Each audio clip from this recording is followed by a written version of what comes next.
Some bands conquer stadiums, others defy genres. Radiohead did both, and something even rarer, they never repeated themselves. The story begins in Abingdon, a quiet town in the UK. In the late 1980s, 5 students from the same school, Thom Yorke, brothers Johnny and Colin Greenwood, Ed O'Brien and Phil Selway, formed a band called On a Friday, named after the day they rehearsed. In 1991, they signed with Parlophone and changed their name to Radiohead, inspired by a Talking Heads song.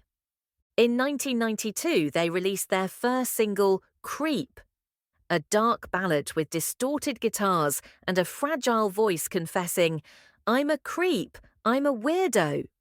It became an anthem for a generation.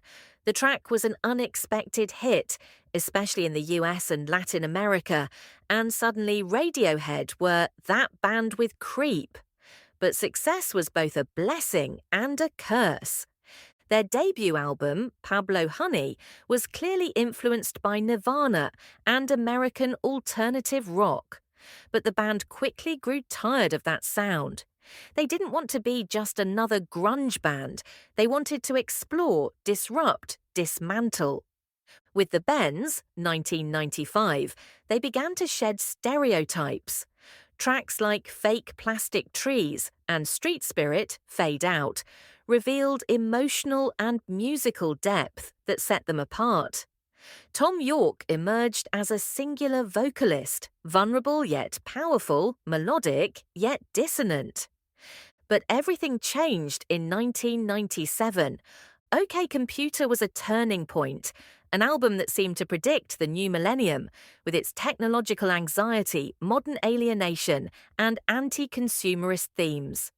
Paranoid Android, Karma Police, No Surprises. Each track was its own universe. With this album, Radiohead became more than a popular band. They became a cultural force. The album was critically acclaimed compared to masterpieces like The Dark Side of the Moon and The Wall. They won awards, headlined festivals, and were recognized as one of the most influential bands on earth. But instead of clinging to that success, they did the unthinkable. In 2000, they released Kid A. There were no dominant guitars, no choruses, no creep. It was an experimental record, full of electronic textures, influenced by Aphex Twin, jazz, krautrock, and minimalism. Many fans were confused, but in time, the album came to be seen as a masterpiece. Radiohead hadn't lost their way. They had opened a new one. Amnesiac, Hail to the Thief, and In Rainbows continued their evolution. In Rainbows in particular made headlines in 2007 with a revolutionary model, Pay What You Want. In the digital age, they weren't just challenging sound, they were redefining music distribution. And the album itself was warm, intimate, and masterfully crafted. Thom Yorke explored solo projects, diving into electronic and sonic experimentation. Johnny Greenwood became a celebrated film composer, working with director Paul Thomas Anderson on scores like There Will Be Blood. Yet Radiohead remained intact, releasing The King of Limbs and A Moon-Shaped Pool, albums that, while not as disruptive as their predecessors, deepened their introspective and poetic aesthetic.